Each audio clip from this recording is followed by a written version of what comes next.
I'm MarieSam Sanchez. Happy holidays and welcome to Stranger the to excellence when it comes to sports. And for some athletes, it's time to take that talent to the next older level. might mean your days of driving are coming to an end.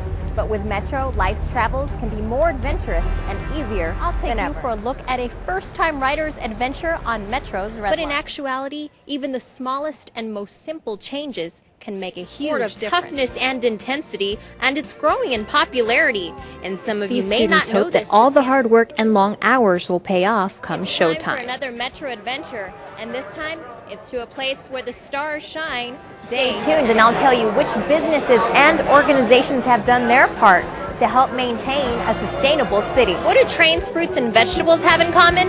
Not only will I show you, I'll take you there on Metro. Would the Lady Knights rise over the 500 mark in their next match? Or would the visiting St. Bonnie Tariffs have their own plans in mind? Coming up next, the latest on Trojans football. Jam in Rancho Simi Park, where the last rape took place, and take a look here. Police just released a composite sketch of the suspect. While most people are used to the bucket and the bells, Only in a program like USC would a 2-loss season mean disappointment.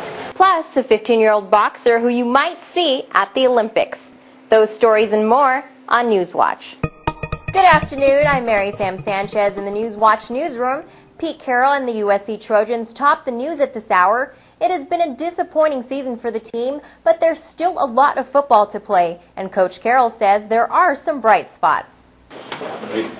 It's a busy day for Pete Carroll and his Trojans because the buzz is back in town. The Trojans have a shot at the Pac-10 title after Oregon's loss to Arizona last week. Although some may label it a season of disappointment, Carroll says there are some bright spots. All in all, it's been a year that's really been featured by the senior leadership and the guys that have waited for their fifth-year opportunity.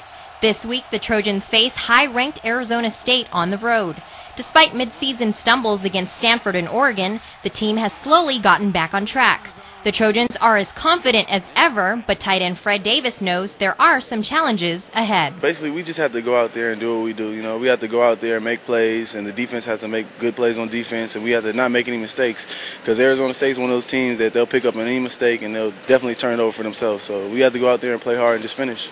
Only in a program like USC would a 2-loss season mean disappointment. With all the accolades the Trojans have earned since Pete Carroll arrived, it should be no surprise that expectations run high every single season. talk to me about the high expectations that come along with this job. This is how we want it to be. We want to be the best. We're trying to win every year, to win championships and do great things. And nobody has higher expectations than I do. I want to win every game forever.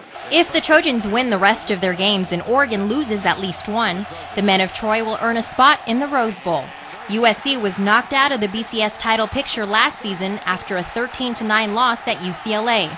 And while USC fans can't wait until the Bruins come into town next month, the team is keeping its focus on the task at hand. Not really thinking about the Bruins. We got to go one game at a time, and we just got to take ASU because they're in front of us right now, and go ahead and go to ASU and just play our game and just go out there and hopefully good things will happen. Carroll says he's already watching some recruits for next year's team. In other news, celebrities are showing they're in the Christmas spirit. The Farmers Market Christmas tree is shining bright in the Fairfax district with the help of some well-known stars.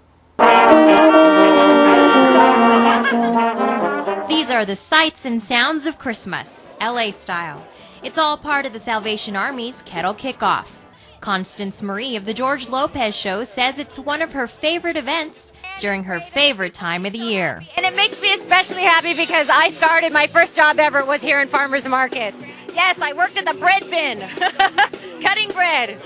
The Kettle Kickoff launches the Salvation Army's most important fundraiser of the year. From here, thousands of volunteers armed with the famous red collection kettles will collect millions of dollars in donations.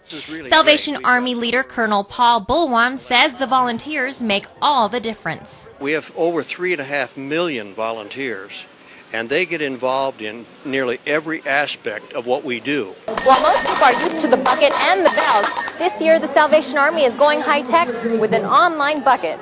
With that, will bring in money and help us provide toys and clothing and food for children. Hundreds of people showed up for the Kettle Kickoff, Among them, Lou Gossett Jr. and Brady Bunch star Florence Henderson. They both agree it's all about giving. So many people get wrapped up in their own lives and their own issues, and they forget that there's so many people out there that are suffering, that are homeless, that are hungry. What has the Salvation Army meant to you during your life? Oh, it's meant a lot of stuff. You know, I come from Brooklyn where everybody was poor, and the Salvation Army, they kick in anytime there's a necessity, anytime there's a gap. And of course, there was the lighting of the Christmas tree. 3, 2, 1, yeah!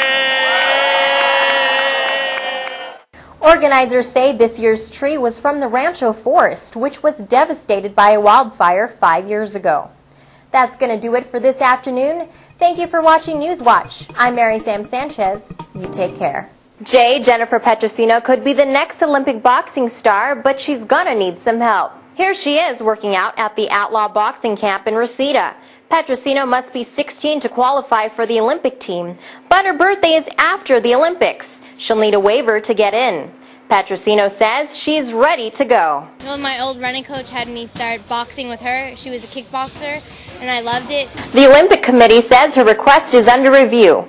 For Newswatch, I'm MarieSam Sanchez. While each player is encouraged to be the best that they can be, it's always important to remember the simple things that make this program special. What do you like best about the Little League?